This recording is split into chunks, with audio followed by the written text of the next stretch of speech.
నమస్తే, welcome to our channel. నేను ప్రియాంకారాం.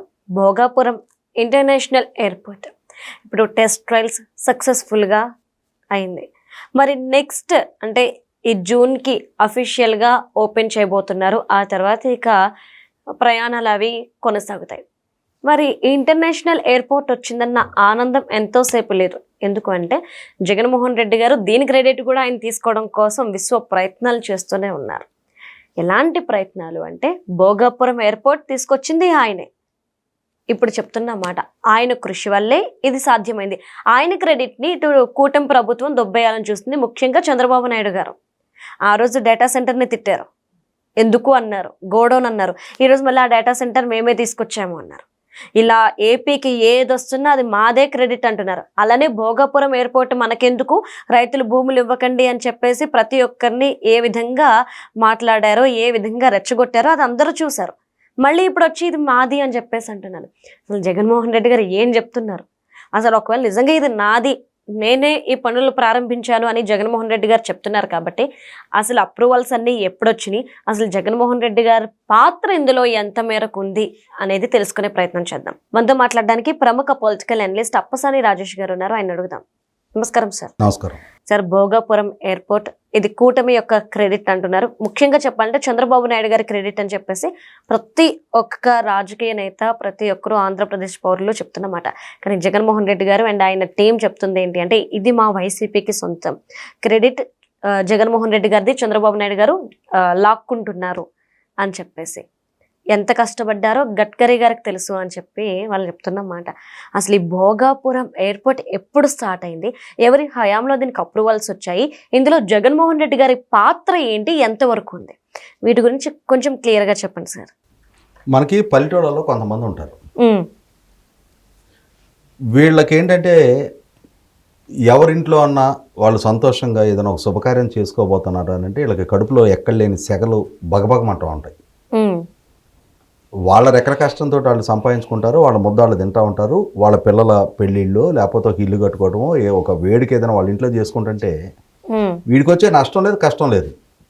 కానీ పక్కాడు సుఖంగా సంతోషంగా ఉంటే చూసి ఓర్చుకోలేని ఒక రకమైన అసూయతో రగిలిపోయే జనాలు కొందరు ఉంటారు. వీడేం చేస్తాడు, వీడికి ఎంతవరకు అవకాశం ఉంటే అంతవరకు వాళ్ళ ఇంట్లో ఆ శుభకార్యం జరగకుండా ఉండటానికి ప్రయత్నం చేస్తాడు. వాళ్ళ అమ్మాయికో అబ్బాయికో పెళ్లి కుదిరింది అనుకో, అవతల వైపు వాళ్ళు ఎవరో కష్టపడి ఏ ఊరు నుంచి సంబంధం వచ్చిందో తెలుసుకొని వాళ్ళకి ఆకాశరామన్ ఉత్తరాలు రాస్తాడు. మీ అమ్మాయిని పలానాళ్ళ ఇంటికి ఇవ్వాలనుకుంటున్నారు, లేదంటే పలానాళ్ళ అమ్మాయిని మీరు చేసుకోవాలనుకుంటున్నారు, వాళ్ళు మంచోళ్ళు కాదు, వాళ్ళ ఊరి నుండి అప్పులు ఉన్నాయి, వాళ్ళ ఇంట్లో వాళ్ళది క్యారెక్టర్ మంచిది కాదు, మీ అమ్మాయిని అక్కడికి ఇస్తే రాజు రంపాన్ని పెడతా ఉంటారు. ఇట్లాంటి అవసరమైతే ఇంకేదైనా పెద్ద పెద్ద ఆరోపణలు కూడా చేసి ఎవడో తెలియకుండా ఒక ఆకాశరామన్ ఉత్తరాలు రాస్తారు. ఏ ఉత్తరాలు రాసినా ఏం చేసినా అంతిమంగా పెళ్లి కుదిరిపోయింది అనుకో, ఆ పెళ్లి కుదిరిన నిమిషాన వాళ్ళు భోజనాలు పెడతారు కదా, పెళ్లికి అంటే భోజనాలు పెడతారు కదా, మొట్టమొదటి బంతిలో మొట్టమొదటి కుర్చీలో ఈడే కూర్చొని ఉంటాడు అక్కడ మళ్ళీ మెక్కడానికి. అంటే వీలైతే చెడగొట్టం, వీలు కాలేదు అనుకో వీడే ఆ కుటుంబానికి అత్యంత సన్నిహితుడు, హితుడు, వాళ్ళ మేలుగోరేవాడు అన్నట్టుగా కలరింగ్ ఇచ్చుకోవడానికి వీడే ముందే లక్షంతలు వేస్తాడు, వీడే ముందే తన భోజనం చేస్తాడు. ఇటువంటి వాళ్ళు రాజకీయాల్లోకి వచ్చారనుకో జస్ట్ లైక్ జగన్మోహన్ రెడ్డి లాగా ఉంటారు. ఎందుకంటే వాళ్ళ భోగాపురం ఎయిర్పోర్టు వ్యాలిడేషన్ ఫ్లైట్ నిన్న ల్యాండ్ అయింది. అవును సార్. వాళ్ళకి డెడ్ లైన్ పెట్టుకొని జనవరి 4వ తారీఖు రోజు వ్యాలిడేషన్ ఫ్లైట్ ల్యాండ్ అవుతుంది అని చెప్పని కేంద్ర పౌర విమాన శాఖ మంత్రి, ఆంధ్రప్రదేశ్ రాష్ట్రానికి సంబంధించిన అదే ఉత్తరాంధ్ర ప్రాంతానికి సంబంధించిన ఇవాళ కేంద్ర క్యాబినెట్లో యంగెస్ట్ క్యాబినెట్ మినిస్టర్గా ఉన్న కింజారపు రామ్మోహన్ నాయుడు గారు, విజయనగరం ఎంపీ కలిసెట్టి అప్పలనాయుడు గారు, కొందరు ఉన్నతాధికారులతో కలిసి నిన్న అక్కడ టెస్ట్ ఫ్లైట్ అంటారు, వ్యాలిడేషన్ ఫ్లైట్ అంటారు, అది ల్యాండ్ అయ్యారు. సో ఎప్పుడైతే Bhogapuram airport validation flight land అవుతుంది అనగానే ఇక ఈ క్రెడిట్ క్లెయిమ్ గేమ్స్ మొదలైపోయినాయి. జగన్మోహన్ రెడ్డి గారు ఇక నేనే మొత్తం ఇదంతా this entire credit goes to me అని చెప్పని నాకు గుర్తున్న వరకు హరీష్ హీరోగా ప్రేమ ఖైదీ అని చెప్పని సురేష్ ప్రొడక్షన్స్ వాళ్ళదో సినిమా వచ్చింది. దాంట్లో మాలాశ్రీ అన్నో హరీష్ అనుకుంటా. అవును. హరీష్ బిల్డింగ్ పైనుంచి పెయింట్ వేస్తూ ఉంటాడు పైన. ఆ పెయింట్ డబ్బా మూత కింద పడుద్ది. అదే ఆ రోడ్డుని వెళ్తున్న బ్రహ్మానందానికి తగులుద్ది ఆ మూత. అతను పైకి చూస్తాడు. జనరల్గా బిల్డింగ్కి బయట వైపు పెయింటింగ్ వేయాలి అని అంటే ఆ పరంజా కట్టుకుంటారు. అవును సార్. దాని మీద నిలబడి అతను పెయింట్ వేస్తూ ఉంటాడు. ఇతనేం ఫీల్ అవుతాడు, అతను అక్కడి నుంచి దూకి సూసైడ్ చేసుకోబోతున్నాడు అని చెప్పని. చాలా హైట్గా ఉంటుంది బిల్డింగు. అతనేమో ఈ మూతపడ్డందుకు అరుస్తున్నాడేమో అని చెప్పని సారీ చెప్తా ఉంటాడు. ఇతనేమో అతను నేను దూకి చేస్తున్నా అని చెప్పని చెప్తున్నాడు అని చెప్పని ఆ రోడ్డు నీళ్ళ వాళ్ళందరిని ఆపేస్తాడు, అతను దూకి చచ్చిపోతున్నాడు అని చెప్పని. పోలీసులు వస్తారు. పోలీసులు వచ్చి పైకి వెళ్ళి అతను పట్టుకుంటారు. అతను బిత్తరపోతాడు. ఏమైనా నువ్వు నేనే దూకిటం ఏంటండి, నేను పెయింటింగ్ వేసుకుంటున్నాను ఇక్కడ, ఆ మూత పడింది ఆయన మీద, నేను దాని సారీ చెప్తున్నా కానీ ఆయన గోల్ చేస్తానే ఉన్నాడని చెప్పని చెప్తాడు. పోలీసులకు అర్థమై కిందకు వస్తారు. కిందకు వస్తే బ్రహ్మానందాన్ని పట్టుకుంటారు. ఏంటంటే this entire credit goes to me only, ఇదంతా చూసింది నేనే, ఈ ఆత్మహత్య నివారించింది నేనే అని చెప్పని క్లెయిమ్ చేసుకుంటా ఉంటాడు. పోలీసులు ఇంత ట్రాఫిక్ కాపీ ఇంతమంది టైం వేస్ట్ చేయించామని చెప్పని జీపులు ఎక్కించుకొని పోలీస్ స్టేషన్ తీసుకెళ్తారు. అట్లాగే వాళ్ళ జగన్మోహన్ రెడ్డి కూడా 2014-19 మధ్యకాలంలో రాష్ట్ర విభజన చట్టం ద్వారా ప్రతిపాదించబడ్డ గ్రీన్ఫీల్డ్ ఎయిర్పోర్ట్. అవును. ఆ గ్రీన్ఫీల్డ్ ఎయిర్పోర్టు సాకారం చేయాలి అని చెప్పని నాడు ముఖ్యమంత్రిగా చంద్రబాబు నాయుడు గారు, నాడు సివిల్ ఏవియేషన్ మినిస్టర్గా తెలుగుదేశం పార్టీకి చెందిన అశోక్ గజపతిరాజు గారు వీళ్ళందరూ సంకల్పించి కేంద్ర ప్రభుత్వం నుంచి 2016లోనే, నాకు గుర్తున్న వరకు 2016 అక్టోబర్ నెలలో ఆ భోగాపురం ఎయిర్పోర్ట్కి కేంద్ర ప్రభుత్వం నుంచి ప్రిన్సిపల్ అనుమతులు తీసుకొచ్చారు. 2017 ఆగస్టు నెలలో ఎన్విరాన్మెంటల్ క్లియరెన్స్ తీసుకొచ్చారు. 2018లో ల్యాండ్ ఎక్విజిషన్ ప్రాసెస్ కంప్లీట్ చేశారు. 2019 ఫిబ్రవరిలో ల్యాండ్ ఎక్విజిషన్ కాంపన్సేషన్ చెల్లించారు. 2019 ఫిబ్రవరిలోనే జిఎంఆర్ వాళ్ళకి టెండర్ ప్రక్రియ పూర్తి చేశారు. ఇది 2014-19 మధ్యకాలంలో చంద్రబాబు నాయుడు గారి ప్రభుత్వం ద్వారా జరిగిన ప్రక్రియ. ఆ టైంలో జగన్మోహన్ రెడ్డి కూడా చాలా చేశాడు. ఏం చేశాడు, మొట్టమొదటగా వచ్చి అక్కడ భూసేకరణ జరుగుతున్న నేపథ్యంలో ఆ భూములు కోల్పోతున్న రైతులకి మద్దతుగా మీరు నిరసనలు తెలియజేయండి, మీరు ధర్నాలు చేయండి, మీరు ఉద్యమాలు చేయండి, మీ వెనక నేనున్నా, అవసరమైతే కోర్టుల్లో కేసులు వేద్దాం, ఈ భూసేకరణ ప్రక్రియను ఆపేద్దాం. ప్రభుత్వం ఏమో ప్రాజెక్టు సంకల్పించాలి అని చేసి గ్రౌండింగ్ చేయించాలని చెప్పిన ప్రయత్నం చేస్తే ఈయన దాన్ని అడ్డుకోవటానికి ఆ ప్రక్రియలో ఎన్ని ట్విస్టులు ప్రదర్శించాడంటే, అసలు విశాఖపట్నం ఎయిర్పోర్ట్ 350 ఎకరాల్లో ఉంది. ఆ 350 ఎకరాల్లో ఉన్న ఎయిర్పోర్ట్లోనే మధ్యాహ్నం పూట వెళ్తే ఈగలు తోలుకుంటూ ఉంటారు వాళ్ళు అక్కడ. విశాఖపట్నం ఎయిర్పోర్ట్కి ట్రాఫిక్కే ఉండదు. అట్లాంటిది ఇన్ని వేల ఎకరాల్లో ఇంకొక ఎయిర్పోర్ట్ అవసరమా?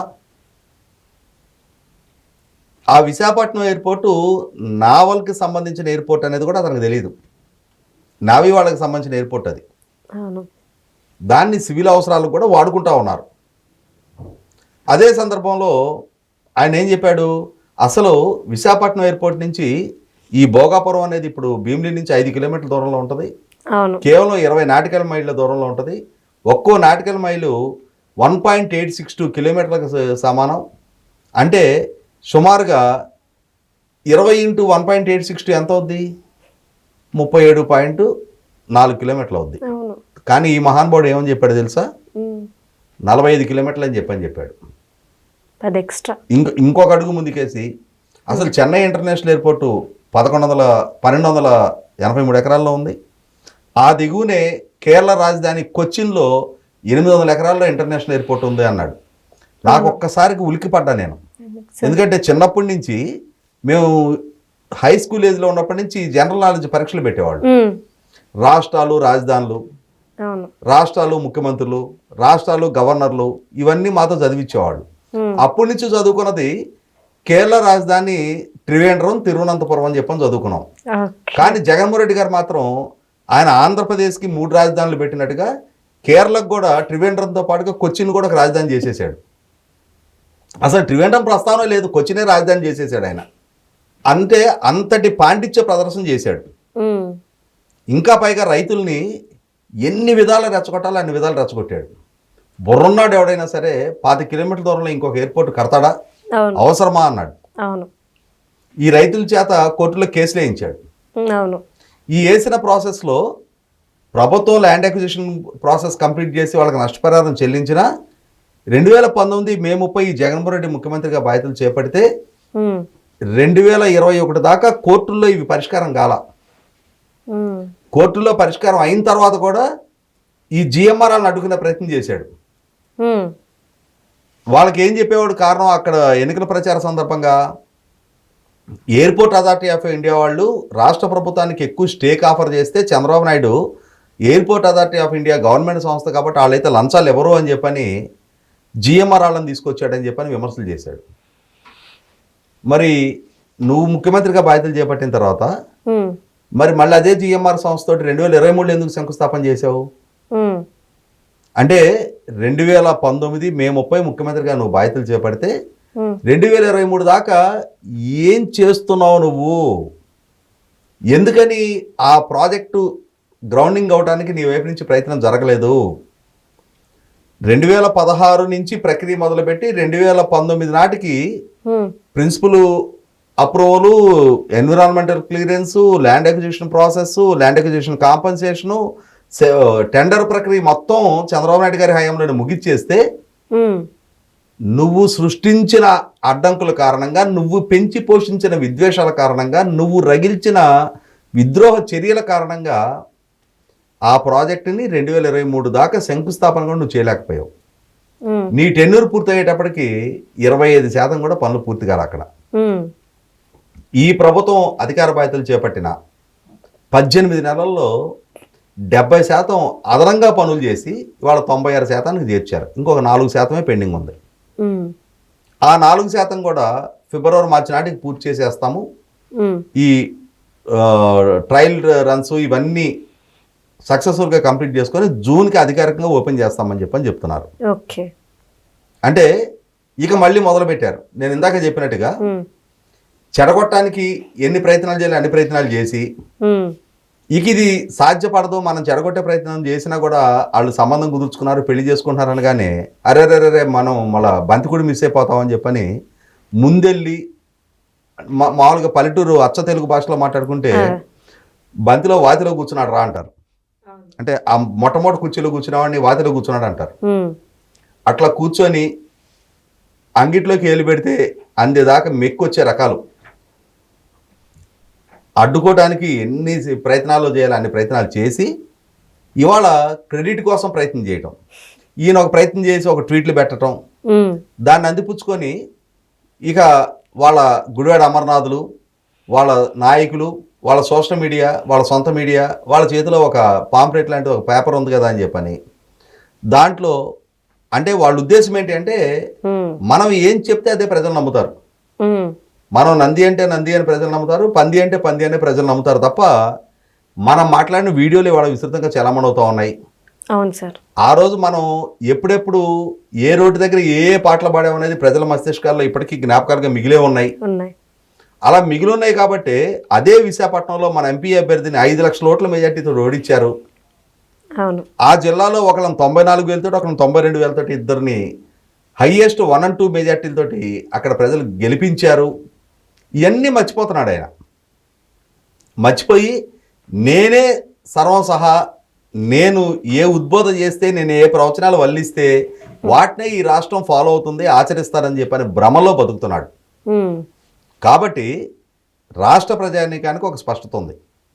జగన్మోహన్ రెడ్డి ఏంటి, చంద్రబాబు నాయుడు గారు ఏంటి, ఆయన రాష్ట్రం కోసం ఏ విధంగా ప్రయత్నం చేస్తా ఉన్నాడు, జగన్మోహన్ రెడ్డి ఏ విధంగా ప్రయత్నం చేస్తున్నాడు అనేది ఒక స్పష్టతతోటే రాష్ట్ర ప్రజానీకం వాళ్ళ నిర్ణయాలు తీసుకుంటా ఉన్నారు.